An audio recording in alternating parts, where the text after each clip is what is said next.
In today's video, I'm going to teach you how to remove inactive subscribers from your email list.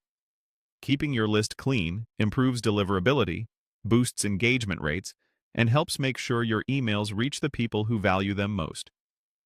We'll walk through exactly how to find inactive contacts, review them carefully, and safely remove them, or pause emailing them, depending on what you need. Start by opening your email platform and heading to the audience area, then choose Contacts. This is where you can see everyone on your list and access powerful tools to narrow things down. Once you're there, look for the Filter or Segments option. This lets you zero in on subscribers who are no longer engaging. Common, reliable filters include contacts who haven't opened any emails in the past 3 to 6 months, or contacts who haven't clicked links during that same period. Choose the time frame that makes sense for your sending frequency.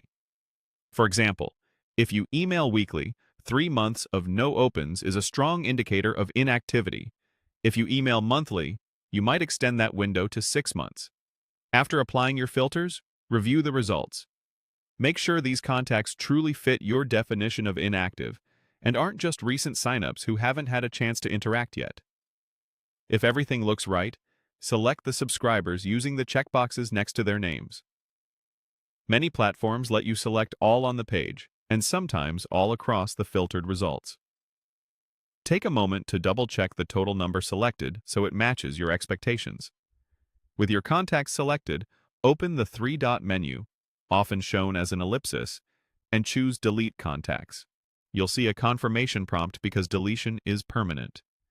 Read the message carefully before you proceed.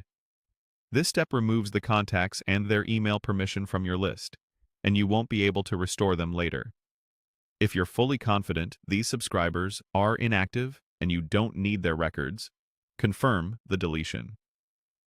If you'd like to keep their data for reporting or historical context, but stop emailing them, consider using Archive instead of Delete. Archiving removes them from active sending while preserving their profile, tags, and past activity. You can unarchive them later if needed, which makes it a safer option when you're unsure. That's the full process. Locate your contacts, filter for inactivity, select carefully, and either delete permanently or archive to pause communications. Cleaning your list this way keeps your metrics accurate and helps ensure your messages land with people who want to hear from you.